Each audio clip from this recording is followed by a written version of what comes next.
Nothing drives me more nuts than when I see somebody on my team who assigns something to somebody else and they're putting the majority of the work on the assignee. So they're just saying, write me an email for this workshop. They're not giving the copywriter the dates, the URL, the topic name, the details of the workshop. You as a manager need to make it as easy as possible for people to do their jobs. Giving the team as much of the picture as you can is going to help everybody do their work. And then you, once you've put the whole thing in place, you can just be a little piece along the way, giving feedback, checking in with people, seeing if they have any roadblocks, instead of like looming over everybody, making sure that the tasks are getting done because you've put in as much of the front work for them as possible.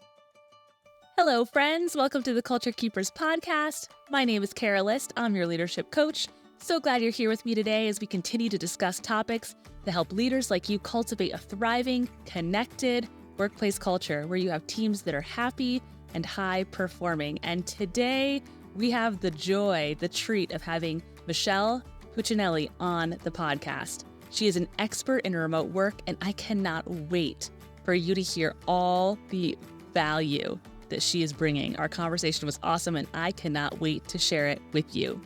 Before we do that, there's a lot of noise out there, a lot of suggestions, referrals, read this, listen to this. And as a leader, I know that you just want to know, what are the things that I should know right now? What are the best books, the best podcast episodes, the best articles? So I have combined a list of my favorites of those things for you, so you don't have to go through any other trouble to find them. You can just download this list of my favorite resources for leaders. So go to www.heycaralist.com/list or check out that link in the show notes. Now, today we have Michelle Puccinelli on, and she is not a newbie on the scene when it comes to remote work. Not only that, she was doing it before COVID. She started as a teacher, turned digital contractor. She spent 8 years working remote from freelance to part-time to employee, business owner, and now manager as the Fractional VP of Team Johnson. And by Team Johnson, I mean Chalene Johnson, Brock Johnson. Have you heard of them? They're all kind of a big deal. So is Michelle. She specializes in business and marketing operations and remote work, and she is killing it as a remote leader. So let's now hear more from Michelle. Michelle, welcome to the Culture Keepers podcast. Hello. Thanks for having me, Kara. So glad you're here. I am so excited for my audience to hear all the things you have to say about remote work, this place we find ourselves in time. So before we jump into that, I want them to hear from you. What is your journey with remote work? Like, what's your relationship to it? Most of us had to pivot to remote work with COVID. But for some people, remote work has been a part of their lives forever. You're very ingrained in it. It's what you teach. It's what you do. So tell us about your relationship to remote work. Sure. I have been a remote worker for about 8 years. So, long before the pivot. And I've been lucky to do it in a variety of capacities as a freelancer, as an employee, and then as, the person who's managing the show, either as a business owner or now I work fractionally. So I think I have a really powerful experience because I've done all of the parts of it. And so I try to bring a holistic approach because I understand what it's like to be, the soldier who's getting the work done as a remote worker. And I also understand what it's like to be the person who's receiving the work. So I love remote work. It's never been a kicking and screaming thing. I prefer it tenfold to being in an office. So it's one of those things that, I want anyone who wants to be a remote worker, I want them to have that, possibility because I think it's so powerful. Yeah, that's awesome. And now you lead a remote team. So Correct. You have played all the roles. Yep. Now you're managing a team. So I read this statistic that by 2025, 22% of the American workforce is going to be remote. Wow. So that does require a mindset pivot for a lot of people. For you, it's kind of come along the way. But talk a little bit about your mindset as a remote team leader and how it had to change as you started into remote work 8 years ago. I think, one of the key things is you have to be really good at managing yourself. If you are the kind of person where you know that you need a lot of frequent check-ins, you need a lot of, team brainstorming and stuff, you might not be the most ideal remote worker. And I think we often kind of forget about this for those who are going to be managing remote teams.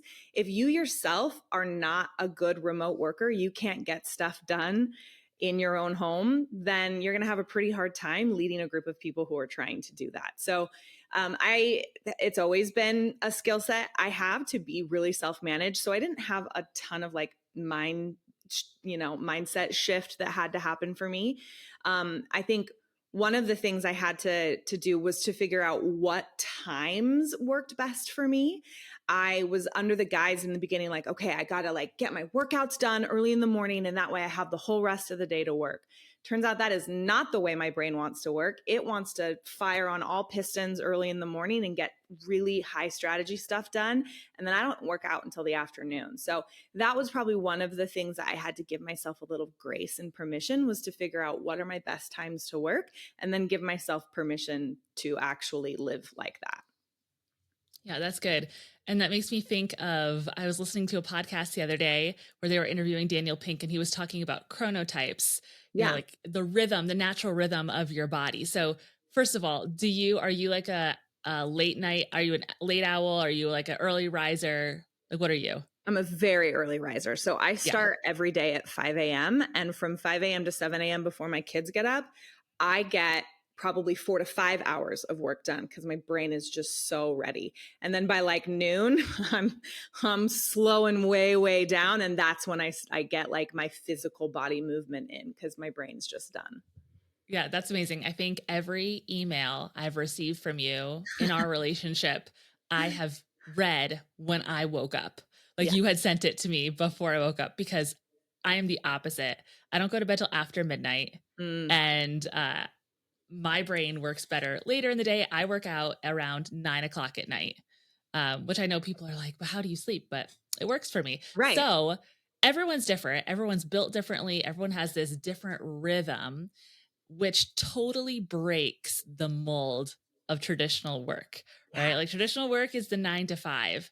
So talk about that. Talk about remote work and your chronotype and your schedule. And also, just as a manager, I can imagine that's really hard, because how do you plan staff meetings, and how do you allow someone to work when it's best for them without compromising like team connection, or like the culture you want to set, the employee expectations you want to set? Right. Like anything in life, there's give and take, right? So anything that you might lose from leading a remote team and allowing people to work on the schedule that suits them best, I think you're going to get back tenfold. So I think that's the real beauty, is if you are allowing people to do their best work at the best time for them, then you're going to get their best work, right? So I have a team member who does the craziest, smartest stuff, and he sends it to me at like 11 p.m. at night. And it boggles my brain that he can even do that. But then I get to wake up to something that's totally ready and like cinched up in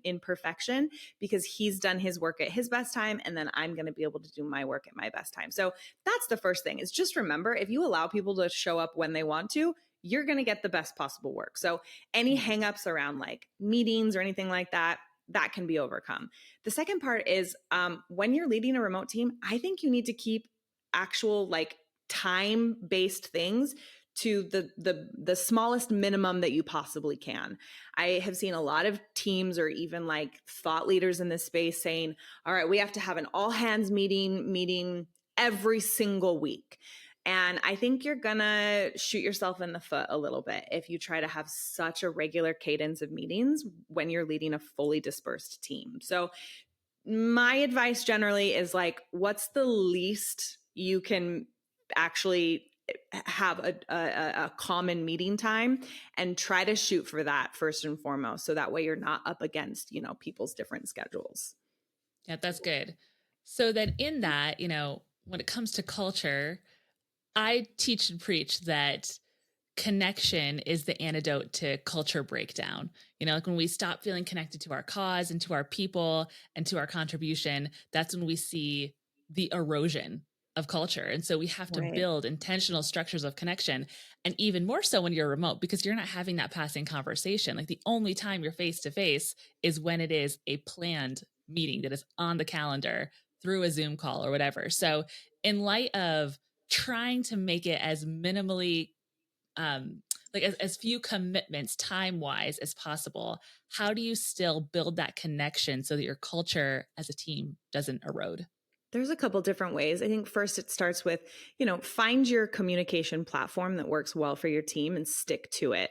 There was a team I joined a couple years ago, and I helped kind of rebuild all of their operations and their structure. And prior to me coming on, they were using text and Asana and Slack and email and WhatsApp. And they had so many different communication channels going on that it was all over the place. So figure out what your main communication platform is going to be and stick to it. I do suggest using something like a Slack that allows you to schedule messages, that allows you to set, do not disturb, that has a lot of other cool like automation features so that you can respect each other's time. I think that's one of the most common ways to erode culture is on a remote team is when you're not respecting each other's time. When, I get a text message when I'm having dinner with my kids, that's going to make me probably not feel great towards that team member. So that's the first thing is make sure that you are picking some type of communication thing that everybody feels safe and confident to use with each other. And then as a leader, you need to be as predictable and available as you can get. So, for example, I send out a weekly recap and it's at the same time, the same day every week. So everybody knows that that's coming. I spend an hour on it. And, sometimes it's only like this big. And so when you can communicate with your team as clearly as possible so that they know what to expect, what you've accomplished, and what's coming up, then that again just kind of helps people to be able to show up at the time that works for them and then, to not feel stressed with each other. I also think that a big part of building culture is less about like, water cooler talk and more about people feeling invested in the work that they're doing and feeling seen in the work that they're doing. So I will advocate as much as possible. Sometimes I'm working for a client, so I don't have full control over this, but share as much of the numbers as you can, right?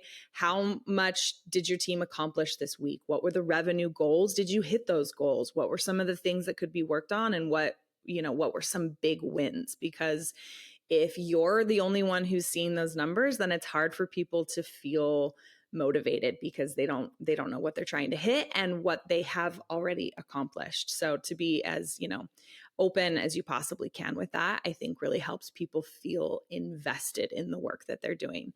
And then lastly, make sure you're calling out those wins and anytime you possibly can to give credit. So a team member spent a lot of time solving a problem last week, call it out to the whole team so that, you guys can celebrate each other's wins. Because again, you're not door to door in offices. You may not see what everybody else is doing, but making sure that everybody feels seen is a really important step.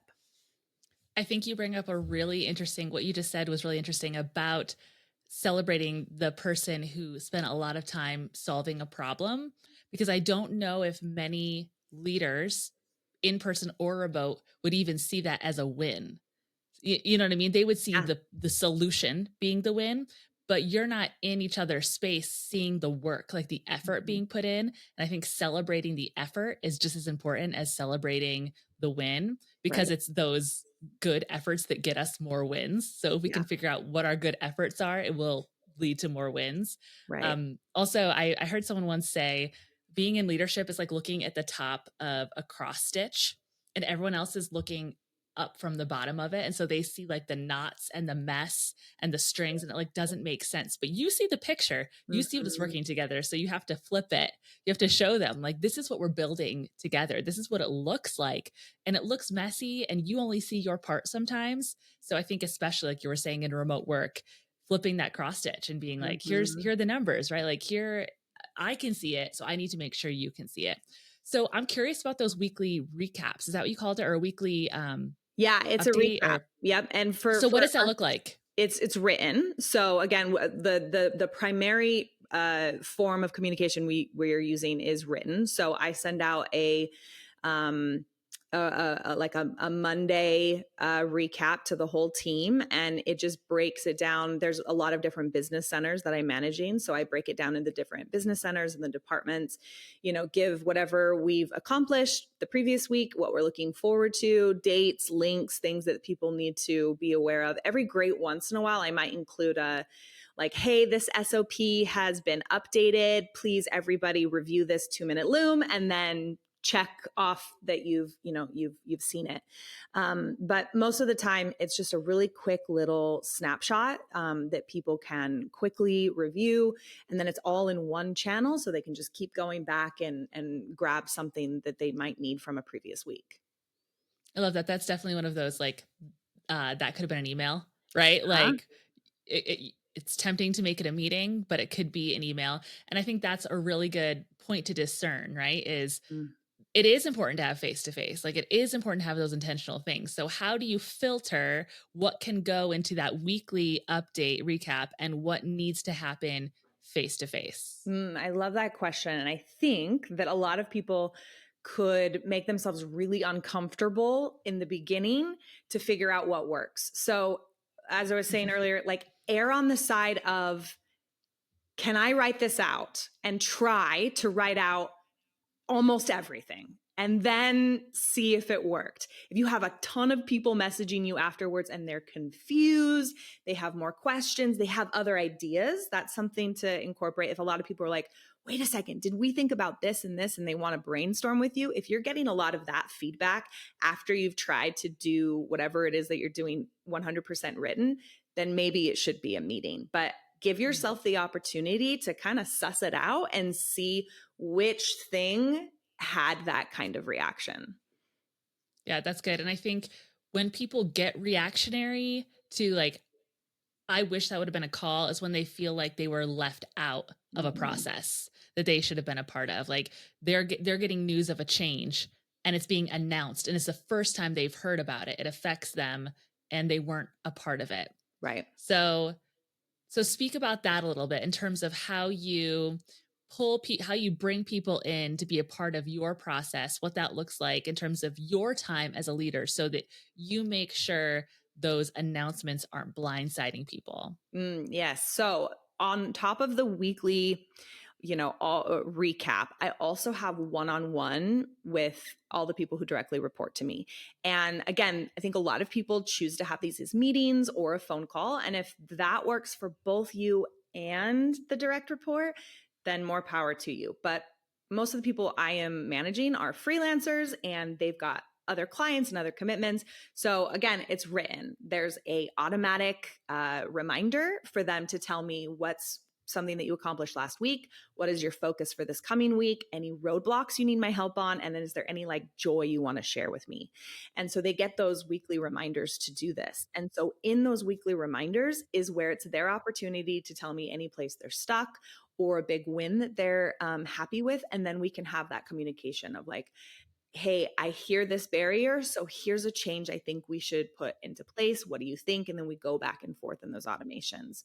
The other thing is we use a lot of audio messages, right? Voice notes are Mm. really powerful because it gives you that little bit of feels more face-to-face interaction. We also use a lot of looms and stuff like that. And so we do kind of have that adjacent face-to-face time, but it can be received and given in the time that works for the people who are involved. So those two things really kind of help us stay connected beyond the all team times. But the other part of it is that at this point I've been leading there's 43 people right now, and a lot of them have been, I hired them and I've been with them the whole time. And so I've got a really great working relationship with a lot of these people now. And so I know who wants early access, and I make Mm. sure to get that person early access. And then I know the other people who are super happy to just hear the new procedure and then go with the new procedure. So the other part of it is, know your people. That's so good. And I want to go back for a second because you just said a lot of really good things. So in that automation, that like one-on-one weekly check-in, I think you said there were 4 questions. Yep. What were those for? One more time. So tell me something you accomplished last week, and it could be something huge or it could be something little. What is your main focus for the upcoming week? Any roadblocks or barriers that are in place that you need my help on? And then is there something, bringing you joy this week that you want to share with me? And that goes through an email. You send that reminder is an email. This is actually a Slack automation. So that's the Okay. workforce we use. Okay. So you have this automation set up. So it goes out automatically every week. Do they have a certain time they're expected to return it by? Yeah, by end of day is generally when we hope to have it back by. And then you can communicate back and forth on Slack. Yep. Is that primarily, do some people then decide they need to call you or send you a voice message, like kind of just depending on what it is, you can go back and forth? Correct. So or sometimes they'll send me something and I'll be like, ooh, let's hop on a quick call because I want to brainstorm this with you, in a real-time conversation.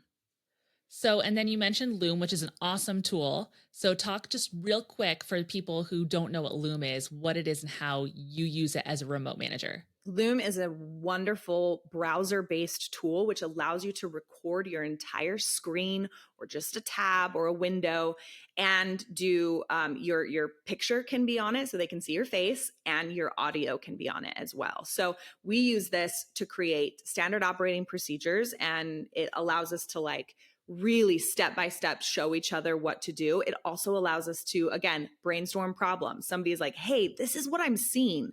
Do you see anything that I'm not seeing in order to solve this problem? Or we get feedback from each other, right? Here's a draft of this landing page. Here's what it looks like. What do you think? And then you can, as a viewer, leave comments on certain timestamps inside the video or little reactions. You can also actually record your own reaction to the Loom embedded inside the Loom. So, that's cool. Yeah, it's a really great tool. That's awesome.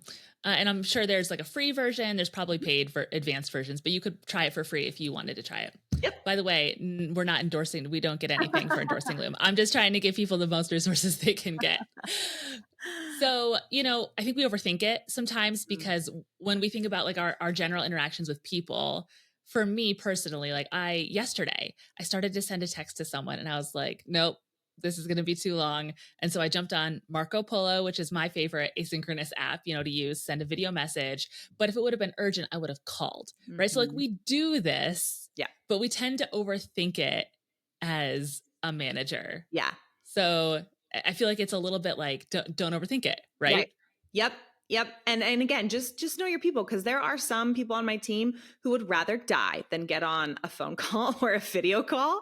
And then there are some who absolutely love it and they crave that connection. And so, my job, I think, is to meet people where they work best. So I need to be adaptable to, help them be their best self at work. Yeah. And I speak a lot to this in my podcast and in the content I produce is that we see problems on our team and we're tempted to jump to fixing those problems, right? Like we're not getting the results we want. Our metrics aren't good. Our people are in conflict and we jump to that instead of really starting back at like, how are we building culture from the bottom up? And oftentimes when we're giving the most care and concern to what the culture is on our team, like as a leader, we don't need to be spending our time putting out the fires because the fires put themselves out because we are tending so thoughtfully to the culture, to the needs of the people, to knowing our people, which is so good. And I think as leaders, when I say I think as leaders, my tendency as a leader, something I've learned about myself is that I expect people to meet me how I show up, right? So I'm someone who needs the connection, like the face-to-face, like I crave that. So I assume that that's what other people need. So how do you figure that out? I mean, there's obviously time, but practically, let's say you get a new person, how do you not waste your time and figure out how they need to be met best? So I had a whole different life before this. I was a teacher. And so I learned, honestly, just some of the best skills possible for managing people, adults, from managing a classroom. And I learned Mhm. differentiated instruction, which in a nutshell is meeting your students where they are and giving them what they need best to learn. So I'm super lucky that I bring that background with me. But I think anybody can learn it by putting in the work early on of a new employee, or somebody gets transferred to your team, or you get promoted, right? Put in the work early. So anybody who joins our team, regardless of the position, or even if they will directly report to me, in their first week, they meet with me and we have a one-on-one where I'm asking them questions. I'm asking them questions about, what kind of hours do you keep? And when do you work best? And what's your preferred communication style? And what motivates you, right? Do you like words of affirmation? Do you like gifts? Do you like to just be invited to the conversation? And then, of course, some of the nitty gritty stuff, like showing them the different software that we use and walking them through SOPs. I built a really robust team headquarters where everything is housed. So we look at that too. But I think that's really just one of the most crucial things is get to know them early, ask the questions, and then actually implement what they say. Yeah, that's good. I always encourage people like write it down. We just like don't write things down. Right. Right. You think that that's like commonplace. It's like when you go to a restaurant and you say your order and you Yeah. have all these details, like I have these allergies and all these things, and the waitress is like not writing it down and you're not impressed. You're like worried. Right. Like I'm going to have an allergic reaction here. Yes. And so I think it's so good to ask the question, but it's even better, as you said, to just like to do it, right? Yeah. To take what they say and figure it out. So for the new remote manager who is worried about keeping projects moving, Mm-hmm. but doesn't want to micromanage a remote team. So it's like you've got this amazing gift of flexibility with remote work, but then how do you, as a manager, not feel like you don't have like you don't know where the chess pieces are? Like you're a chess player and the pieces are missing. How do you manage that? You have to be, as a manager managing a remote team, you have to be excellent at project management. You have to be very, very good at it. And if you are not, then you need to invest in a course or a coach or something to help you be better. Because if you are not, you're going to make yourself crazy and you're going to really, hurt the people who are working for you. So that's first and foremost. If that's not a skill set you're already bringing to this job, then you better get it and better get it real quick. So then the second part of that, and a good project manager thinks about as much of the possibilities ahead of time. So when I am building out, and we have some massive projects, I give myself a couple of days. I be sure to like block out time when my brain's on fire early in the morning, and I really sit down and think about the whole thing and I map it all out. We use a project management tool called Asana. There's a bajillion out there, monday.com, ClickUp, Notion, they're all great. Pick your flavor and map out as much as you can. Start with, do we have a due date that we're working on, and then work backwards. And then in each person's task, give them as much as possible.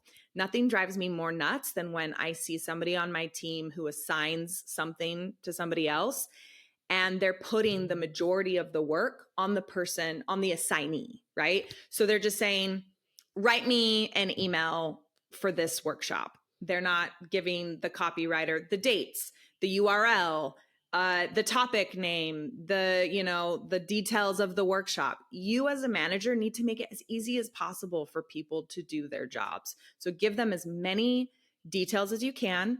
Think about all of the possibilities. A lot of these tools have cool things to show dependencies. So that's something that is really useful.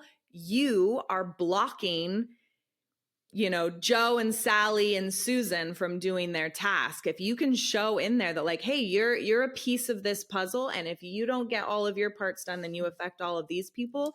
That's another side of this too. So like, just as much as possible, giving the team as much of the picture as you can is going to help everybody do their work. And then once you've put the whole thing in place, you can just be a little piece along the way, giving feedback, checking in with people, seeing if they have any roadblocks, instead of like looming over everybody, making sure that the tasks are getting done because you've put in as much of the front work for them as possible. That's so good. Yeah. When we think of micromanagement, we think we have to micromanage because the people aren't producing the work. But really, our micromanagement is in response to our lack of preparation. And 100%. so if we can front load it and think of it that way, then we are managing, but we're managing on the front end and empowering and equipping our teams. And that is so awesome. Michelle, where were you during COVID when I had to pivot to remote leadership? I'm like, oh man, this would have been awesome. So at what point, so we use a lot of asynchronous communication. I mean, just casually in life, in remote work. At what point have you experienced a time when you have started to notice a little bit of a breakdown in the fact that we're asynchronous and we needed to sync up? Like what are some red flags that, okay, we need to get on a call? There's a couple. The most obvious one is when like deadlines keep getting missed, or, again, there's one domino in the lineup that just keeps, not falling over so everybody else can do their job. So if you see that happening, then you need to have that conversation early on. And it's really, really important that you have an actual conversation with that person. Again, I always give the option of, would you like to have a video call or a phone call or do this over audio messages? I'm happy to do whatever works for the person, but it's important to have it be a real conversation and have it happen early on. Something that I see some people doing that I really, really hate is when they will make an announcement to the whole group. Hey guys, just want to remind you that we all need to get our tasks in on time. Then it's only one person who's the problem, right? That is, Yeah. I think, just such a cop out, and it damages your team so much. So have the conversation with the person who's actually doing it really early on and come to it with solutions, right? So it's not about you're in trouble. It's this seems to be holding you back. Here's some ideas I have to help you. What other things are going on, and let's work through this together. So come to it, as a team member. Some of the other ways that obviously it can rear its ugly head is when somebody is just uncommunicative.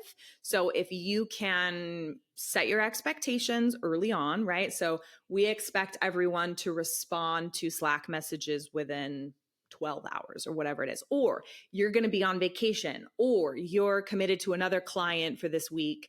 Put it in your status update. Make sure everybody knows that you're unavailable during this time. So it's just that expectation early on. And if somebody isn't meeting that expectation, then again, have the conversation really early on and let them know that in order to be a part of your team, that has to be met. Yeah, you're making it really clear so that as a manager, it's easy, right? Yeah. When something is out of place, it's, well, we've already addressed this. There's clarity on this, and you said it a few minutes ago, but that connection before correction is really important, right? Before you go in and say, hey, you're in trouble or you missed your deadline, there is a lot still to know, right? Like what happened? How are you doing? Are you okay? Like as a person, like, are you okay? And so to always keep that connection before correction, especially I think in remote work when time is critical, like how you manage it and use it. Like you were saying, you have to be a good manager of your time. I think it's easy to jump to the like, where's the thing? Like you knew like this is not a surprise deadline instead of connecting first. Such a good point, Kara. I can think of at least half a dozen examples where had I gone in hot to a conversation, I would have felt like a real jerk afterwards because that person had a parent die or was experiencing an illness. You know what I mean? There were so many examples of times where like there was a real life event that was in the way. And so just remember, we're all people first. Yeah. And the connection you think is to serve them, but what you just said is it serves you because now you know, and you can as a leader lead better. You can show more empathy and compassion. You can resource out your team. Like what if there needs to be support here? There's so much that will help you as a leader with connection. So it's not just this little like nice thing that we do to appease the person. It is to serve the person, but it serves us and it serves the team also. So you manage 40 people remotely. And I just want my audience to know that the reason Michelle does that is because she's so good at what she does, is that she was contracted out by Team Johnson. They were like, how can we buy all your time? Because before that, you were teaching managers how to hire and keep remote teams. So real quick, I want you to talk about the keeping of remote teams. Hiring Mm, is a whole thing. We're not going to yeah. get into that today, but keeping remote teams, what are some key pieces of advice you would give to maybe even a new remote manager as to how to keep your people, like your good people? How do you keep them when you're working remote? Sure. Okay, I can come up with two really important things. I think the first one is you, as the manager, have to make people on your team feel safe, because when things feel chaotic, out of control, like nobody cares about you, or that you can float by unnoticed, that's when people leave, because it's easy to leave. So if you can show up authentically, but also, again, consistently and reliably, then you're going to make people feel very safe, and they are going to be able to ask for an extension when something is going on, instead of Mm. just quitting, right? Or Yeah. instead of just not showing up and then having it be this contentious thing. So when you show up the way you want your team members to show up, then that's going to really help everybody feel like they want to stay on that team because they feel connected. Yeah. Another one that I can think of is kind of silly, but to create a casual space where people can show up as they want, that's not mandated. So I know that so many of us have those horror stories during COVID where we had to show up to this Zoom happy hour or Zoom game night or whatever it was, and it was required and it was awkward. Maybe it filled your cup a little bit because we were craving connection, but it got old Yeah. real fast. Yeah. And so I think the mandated culture building is something that we have got to completely kibosh. It needs to be Yes. something optional, and it should be a kind of more in that asynchronous communication realm. We have a Slack channel that's just a fun, casual place to kind of goof off, ask questions, share pictures of your kids. We do, some like silly things in there sometimes. We have taken like personality tests and shared it. My 9-year-old asked a question to that channel the other day. She wanted to know if cultures around the world eat peanut butter. And we have That's awesome. such a international team that I was like, here, you ask all of these people. And they gave her just the best answers. So, create space and opportunity for people to show up when they want, as they want, but don't make it required to bring your personality to work, because that's not what work is for. We want Yeah. people to have their personal lives and then feel refreshed and ready to show up to work, not feel like they have to bring a personal part to work that doesn't feel natural. Yeah. That is so good. I love that. Okay. So wrapping up a little, Michelle, if people want to connect with you or learn more about what you do, how can they do that? Sure. You kind of briefly mentioned it, but I don't really work with any additional clients right now. I've, working exclusively with Team Johnson. So all I really love to do is just to have conversations and to connect with people. So I am most active on Instagram, and it's just my first and last name at Michelle Puccinelli. Good luck spelling it. I'm sure it will be in the show notes, but It will be. LinkedIn is a pretty decent place to connect with me as well. But more than anything, I like to have these conversations, and I like to, like I said, a big passion project of mine is to make sure that people who want to have flexible remote jobs have access to them, and they have access to Mm. teams that make it a joy to show up and do your work. Yeah, that's so good. Because it's about the output, not the input, Yeah. right? We want what people can bring and care less about how they bring it, the what and not the when. Yeah. So, okay, one final question. This is just a personal question. Is when thinking about your simple joys in life, the things that bring you joy, and you can't say things like your kids or like the things you're obligated to say. Like we know those are your joys. What is a simple joy for you? Oh, one came immediately to mind. I am a terrible, terrible artist, but I love the act of actually like creating art. Right now, my current obsession is watercolors, but like I've gone through like paper mache and macrame. And like, I've done so many crafty types things, and I'm not good at any of them, but that physical act of doing something creative with my hands is such a stress reliever for me. And it's usually like every Saturday morning, I've got my hot cup of coffee and I'm sitting down and I'm doing some watercolor paints. And for me, it's about giving that piece of my brain, access, because so much of my week is screen time and high strategy and big brain time. And this just gives me that little brain break.